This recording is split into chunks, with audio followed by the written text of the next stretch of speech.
اور طالبان آنے والے وقت میں بھارت سے کشمیر کو چھین لیں گے. یہ ڈبیٹ بھارت کے اندر ہو رہی ہے کہ کشمیریوں کی آزادی کو چھیننے کے لیے، کیونکہ آزادی مانگنے سے تو ملتی نہیں ہے، وہ چھیننی پڑتی ہے، زور لگانا پڑتا ہے.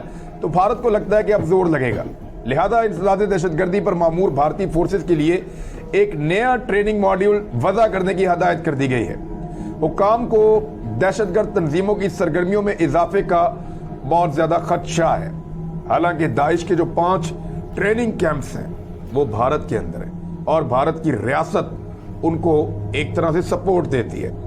اور بھارت کے جو مرکزی سیکیورٹی کے ادارے ہیں انہوں نے جو فورسز سرحد کے اوپر تعینات ہیں یا جو فورسز کشمیر کے اندر ڈیوٹی کر رہی ہیں یا جو پولیس والے کشمیر میں موجود ہیں، فوجی موجود ہیں، ان کو ایک خاص انداز کی ٹریننگ دینے کے لیے اپنے محکموں کو کہا ہے کہ اس ٹریننگ کا ایک ماڈیول باقاعدہ جو تیار کیا گیا ہے اس کے مطابق اب ان کو ٹرین کیا جائے تاکہ آنے والے خطرات سے یہ نمٹ سکے. یعنی بھارت ذہنی طور پہ یہ تیار ہے کہ کشمیر میں اس کو ایک بہت بڑی مزاحمت کا سامنا کرنا پڑے گا اور اس خطے کے اندر بھارت کے اوپر اٹیک ہو سکتا ہے اور بھارت سے کشمیر اس کے ہاتھ سے پھسل کے جا سکتا ہے.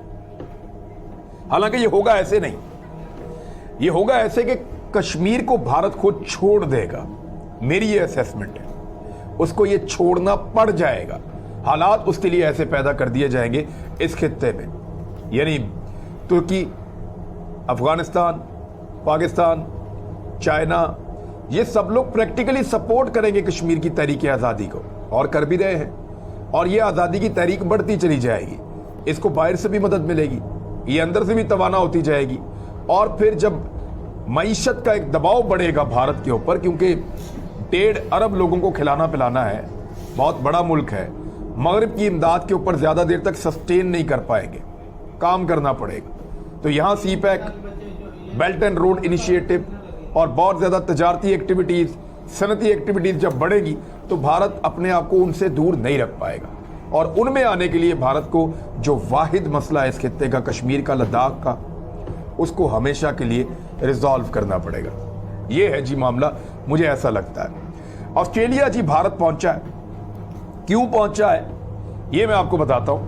آسٹریلیا کے وزیر خارجہ اور وزیر دفاع نے اپنے ہندوستانی ہم منصبوں سے نئی دہلی میں ملاقاتیں کی ہیں. یعنی وزیر خارجہ بھی آ گیا، وزیر دفاع بھی آ گیا آسٹریلیا کا، اور پہنچ گئے ہیں نئی دہلی میں. ان ملاقاتوں میں افغانستان میں دہشت گردی سے لڑنے، 2 طرفہ سیکیورٹی تعلقات کو مضبوط بنانے اور چین کے بڑھتے ہوئے علاقائی استحکام کو روکنے کے لیے، یا چین کی جو طاقت بڑھ رہی ہے اس علاقے میں اس کو روکنے کے لیے بین الاقوامی کوششیں کی جائیں، اس چیز پر زور دیا گیا ہے. خاص طور پہ یہ چیز تب ہوئی ہے جب جو بائیڈن نے ایک لمبی ٹیلی فونک کال کی چائنیز صدر شی جن پنگ کے ساتھ. اس کال کو اس وقت جو چائنا کی حکومت ہے یا حکومتی جماعت ہے وہ سیلیبریٹ کر رہی ہے، وہ خوشیاں منا رہے ہیں کیونکہ وہ اس کو ایک فتح قرار دے رہے ہیں.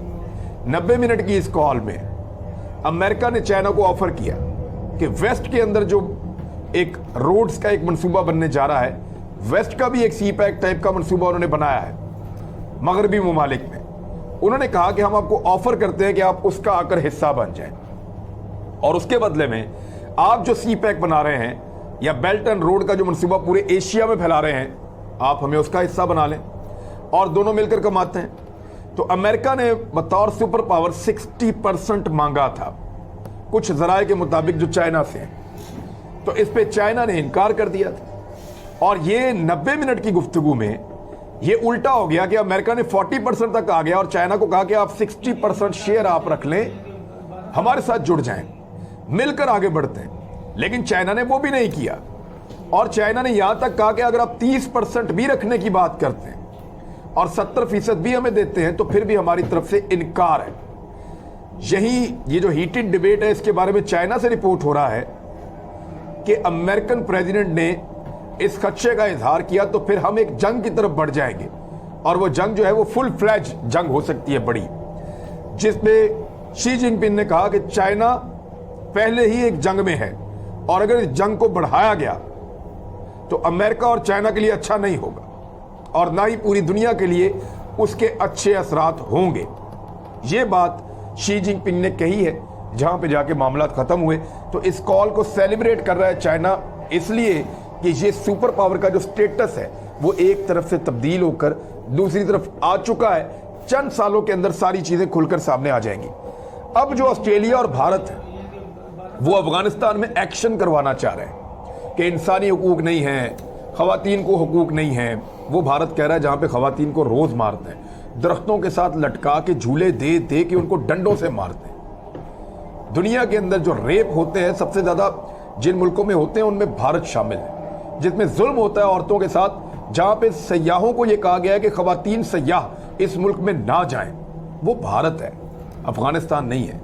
बहरहाल वो वाला भारत जो है वो अफगानिस्तान की औरतों के हुकूक की बात कर रहा है, वो वाला भारत ये बात कर रहा है कि वहां पे एक्शन लिया जाए, क्योंकि गलत किस्म के और दहशतगर्द किस्म के लोग आ गए हैं। अब इस पे चाइना ने उनको जो है वो शीशा दिखाया है। सोशल मीडिया पे चाइना का जो मीडिया है उन्होंने एक्सक्यूज मी का एक कैप्शन लिखा और नीचे दो खबरें लगाई। एक में India Australia call for global action in Afghanistan.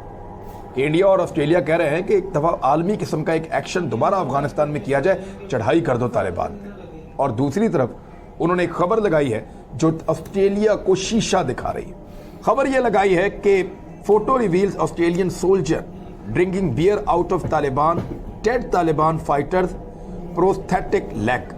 ये जो एक नकली टांग होती है ना जिससे चलते हैं लोग, क्योंकि अफगानिस्तान में बहुत ज्यादा बम्बारमेंट हुई थी तो उसमें बहुत सारे जो तालिबान हैं उनके आज़ाद ज़ाया हो गए। ये एक मसनूई टांग थी जिसको एक तालिबान रहनुमा लगाता था, तो जब उसको कत्ल कर दिया अमेरिकन ने और ऑस्ट्रेलियंस ने, तो उसकी टांग को ले गए और ले जाकर रख लिया अपने पास। वहाँ पे एक गैर कानूनी बार बनाई हुई थी वहाँ पे शराब पीने के लिए, बियर पीने के लिए। तो जो ऑस्ट्रेलियंस आते थे ना फौजी, तो वो इस टांग को ट्रॉफी के तौर पे इस्तेमाल करते थे, इसमें बियर भरते थे और वो पीते थे। तो इस किस्म की गैर इंसानी हरकतें करने वाले लोग ये क्लेम कर रहे हैं कि तालिबान के ऊपर अटैक किया जाए जिन्होंने आम माफी का ऐलान किया है। तो चाइना ने उनको शीशा दिखाया, लेकिन साथ ही साथ चाइना और पाकिस्तान ने क्या किया, इंपॉर्टेंट खबर है। अफगानिस्तान की माली मदद में चीन, पाकिस्तान और कतर सबसे आगे निकल गए हैं। मगरबी ममालिक जहां तालिबान हुकूमत को माली इमदाद देने के बारे में अब तक कोई फैसला नहीं कर सके, वहीं अफगानिस्तान के पड़ोसी ममालिक चीन और पाकिस्तान ने अफगानिस्तान की माली इमदाद शुरू कर दी है, जबकि रूस भी जल्द ही इमदाद करने वाला है। अफगानिस्तान के 10 अरब डॉलर आपको पता है कि वो बैरूनी मुल्क जो उनके असासे हैं वहां पे मुंजमद कर दिए गए हैं। अक़वाम मुत्तहिदा के सेक्रेटरी जनरल ने बड़ा जोर दिया है कि यहाँ पे इंसानी अलमिया हो सकता है, लेकिन इसके बावजूद कोई भी बात नहीं आ रहा। पाकिस्तान ने और चीन ने ऐलान किया था और अपने ऐलान के मुताबिक उन्होंने सबसे पहले इमदादी सामान के जहाज, जिसमें अद्वियात हैं, खाने पीने की चीज़ें हैं और मिलियंस ऑफ डॉलर्स का सामान है, 31 मिलियन डॉलर का सामान तो भेजा है चाइना ने। पाकिस्तान ने भी बहुत बड़ी कंसाइनमेंट्स भेजी हैं, तो वो सामान पहुंचा अफगानिस्तान में और मदद की है। कतर के जो वजीर खारजा हैं शेख मोहम्मद बिन अब्दुर्रहमान, ये पहले दुनिया के लीडर्स हैं या पॉलिटिकल लीडर्स में पहले लीडर हैं जो पहुंच गए हैं अफगानिस्तान में, और ये भी इमदादी सामान का वादा करके हैं, ये भी इमदाद दे रहे हैं। तो पाकिस्तान, कतर और चाइना ये तीनों इमदाद देना शुरू हो चुके हैं, जबकि अभी इमदाद जो है वो दी जाएगी रूस की जानिब से। अक़वाम मुत्तहिदा ने कहा है कि इनको टोटल 60 करोड़ डॉलर की फौरी तौर पे ज़रूरत है ताकि कोई इंसानी बहरान ना हो जाए। अब 60 करोड़ डॉलर कितना होता है? कोई भी मुसलमान मुल्क, यानी यूएई हो जाए, कतर हो जाए, सऊदी अरब हो जाए, कुवैत हो जाए, कोई भी एक मुल्क बड़े आराम से, क्योंकि ये बहुत अमीर मुल्क है, बड़े आराम से ये रकम फराहम कर सकता है अफगानिस्तान को, और अफगानिस्तान इस बहरान से निकल सकता है।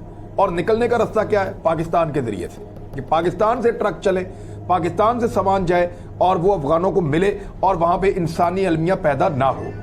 आज वो अफगान पैसों के लिए तरस रहे हैं जिनके हुक्मरानों के घरों में जब भी छापे पड़ते हैं तो बहुत ज्यादा पैसा निकलता है। यानी अमरुल्लाह साले के घर पे जब छापा पड़ा तो वहां से 65 लाख अमेरिकी डॉलर्स निकले हैं, 65 लाख अमेरिकी डॉलर, और उसके अलावा सोने की ईंटें भी। जबकि तालिबान ये कह रहे हैं कि इससे बहुत ज्यादा पैसा वो अपने साथ लेकर भाग गया है। ये वो पैसा है जिसको वो साथ नहीं ले जा पाया। पहले रिपोर्ट हुई थी कि अशरफ गनी पैसे लेकर भाग गए, उसके बाद पता चला कि हमदुल्ला मुहिम भी पैसा लेकर भाग गए, फिर पता चला कि अब अमरुल्लाह साले भी पैसा लेकर भाग गए। ये इतना पैसा इन्होंने इकट्ठा किया हुआ था, अफगानों की किस्मत क्यों नहीं बदली? अफगानों के ऊपर क्यों नहीं लगाते थे? आज अफगान भूख और अफलास का शिकार है। आज अफगान जो है पूरी दुनिया से मदद मांग रहे हैं, लेकिन उनके दौड़े हुए हुक्मरान जो यहाँ पे इक्तदार में रहे हैं, उनके घरों से आज भी इतना पैसा निकल रहा है कि पूरा पूरा शहर जो है वो उसके साथ अपने आप को, अपने हालात को दुरुस्त कर सकता है। अब आ जाए एक और इंपॉर्टेंट खबर पे। तालिबान को ये लगता है कि उनको तस्लीम कर लिया जाएगा, ज़बीहुल्लाह मुजाहिद ने इसका ऐलान भी किया है। और साथ ही साथ एक और चीज़ तालिबान ने कही है कि ख़वातीन को हर तरह की आला तालीम हासिल करने की हम इजाज़त दे रहे हैं। ख़वातीन आला तालीम तो हासिल कर सकती हैं, लेकिन मखलूत तालीम नहीं हो सकती। औरतें और आदमी इकट्ठे नहीं पढ़ेंगे, वो अलग अलग पढ़ेंगे। जो पर्दे का कॉन्सेप्ट है उसके मुताबिक अब इनको पढ़ाएंगे, इनको फैसिलिटेट करेंगे, लेकिन आला तालीम देंगे, अलग अलग पढ़ाएंगे। ये इस मामले के ऊपर जो है वो मैं एक और चीज़ आपको बताना चाहता हूँ, लेकिन ज़रा थोड़ा सा एक खबर को शामिल कर दूँ साथ। अमेरिका में सेनेटर्स जो हैं वो दोबारा दबाव डाल रहे हैं जो बाइडन पे कि वो हर हाल में राब्ता करें इमरान खान से, क्योंकि इमरान खान से राब्ता किए बगैर किसी भी सूरत में अमेरिका अफगानिस्तान के हालात को ठीक नहीं कर सकता। और अफगानिस्तान के अंदर जो सूरत हाल पैदा कर दी है अमेरिका ने, वो दुरुस्त नहीं हो सकती जब तक कि पाकिस्तान मदद ना करे। और पाकिस्तान की मदद के लिए जो बाइडन को चाहिए कि वो इमरान खान से राब्ता करे। तफसीलात के मुताबिक इस मरतबा ये मुतालबा डेमोक्रेट सेनेटर क्रिस वैन होलन ने एक तकरीब से खिताब करते हुए किया है कि पाकिस्तान इंतहाई अहम मुल्क है, राब्ता करें, इसमें शर्माए नहीं और इसमें हिचकिचाएं नहीं।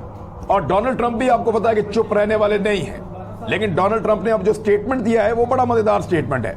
वो स्टेटमेंट मैं आपके सामने रखता हूं, उर्दू में मैं आपको सुना देता हूं। डोनाल्ड ट्रंप का स्टेटमेंट है, उसकी ट्रांसलेशन हमने की है, वो ट्रांसलेशन मैं आपके सामने पूरी की पूरी वैसे ही रख देता हूं। ये वो मौक़िफ़ है जो इमरान खान का मौक़िफ़ है, ये वो बात है जो इमरान खान कहते थे और डोनाल्ड ट्रंप को समझ आ गई है। कल ये बात सारी दुनिया को समझ आ जाएगी, क्योंकि दुनिया के पास दूसरा कोई चारा नहीं होगा। डोनाल्ड ट्रंप कह रहा है कि हम चाहते हैं कि ख़वातीन नकाब ना पहने, लेकिन फिर भी मैंने इंटरव्यू देखा जिसमें उन्होंने कहा ख़वातीन ने कि हम ये पहनना चाहती हैं और 1000 साल से पहन रही हैं। कोई हमें क्यों बताता है कि इसे ना पहने? जब वो पहनना चाहती हैं तो हमें क्या पड़ी है कि हम इसमें दखल अंदाजी करें? ये स्टेटमेंट दिया है डोनाल्ड ट्रंप ने। यानी ये फ्रांस के लिए एक बहुत बुरी खबर है। फ्रांस के लिए एक और बहुत बुरी खबर है, अभी मैं सुनाता हूं आपको, लेकिन ये फ्रांस के लिए एक बहुत बुरी खबर है कि वो फ्रांस जो मजबूर करता है ख़वातीन को कि हिजाब आपने नहीं करना, आप नकाब ना पहने। साबिक अमरीकी सदर, जो कल तक अमरीकी सदर था, डोनाल्ड ट्रंप, वो ये कह रहा है कि मैं भी नहीं चाहता कि ख़वातीन नकाब पहने, लेकिन जब वो खुद पहनना चाहती हैं, वो कह रही हैं हम 1000 साल से पहन रही हैं, हमें क्यों रोकते हो? हम पहनेंगे। तो फिर क्यों रोके? हमें क्या पड़ी है उन्हें रोकने की? वो पहने, जो पहनना चाहता है पहने, जो नहीं पहनना चाहता ना पहने। यही तो है कानून कि सबको मजहबी आज़ादी होनी चाहिए, सबको अपने अपने कल्चर में रहकर अपनी अपनी रवायात के मुताबिक ज़िंदगी गुजारने की आज़ादी होनी चाहिए। यही वो चीज़ है जो इस्लामोफोबिया के नाम के ऊपर दुनिया को डराया गया, और इमरान खान साहब ने पूरी दुनिया को कई दफ़ा समझाया। अब दुनिया के लीडर्स को ये बात समझ आ रही है। आ जाए फ्रांस की तरफ, जहां पे ये प्रॉब्लम है। फ्रांस जो सबसे बड़ा ठेकेदार बनता है इंसानियत का, फ्रांस जिसने सबसे ज्यादा पाकिस्तान की मुखालफत की थी कि इसको फैटफ की ग्रे लिस्ट के अंदर रखो, इसको फैटफ की ग्रे लिस्ट के अंदर से ना निकालो, अब वही फ्रांस दाइश का साथी है। यह साबित कर रही है एक रिपोर्ट। तुर्की की खबर रसा एजेंसी है अनादोलू, उसको हासिल होने वाली दस्तावेजात में इंकशाफ हुआ है कि फ्रांस की सीमेंट की सबसे बड़ी सरकारी कंपनी लफारिज शाम में दाइश को माली मावनत फराहम करती है और अपने ताल्लुकात से फ्रांसीसी इंटेलिजेंस को भी मुसलसल आगाह रखती है। यानी फ्रांस के इंटेलिजेंस इदारों की मर्जी से फ्रांस की सबसे बड़ी सरकारी सीमेंट की कंपनी दाइश के जंगजुओं को माली मदद फराहम करती है। इसके बावजूद कोई फ्रांस पे उंगली नहीं उठाता, इसके बावजूद कोई फ्रांस के ऊपर पाबंदी नहीं लगाता। फ्रांसीसी सीमेंट कंपनी खुफिया इदारों और हुकूमती अकाबरीन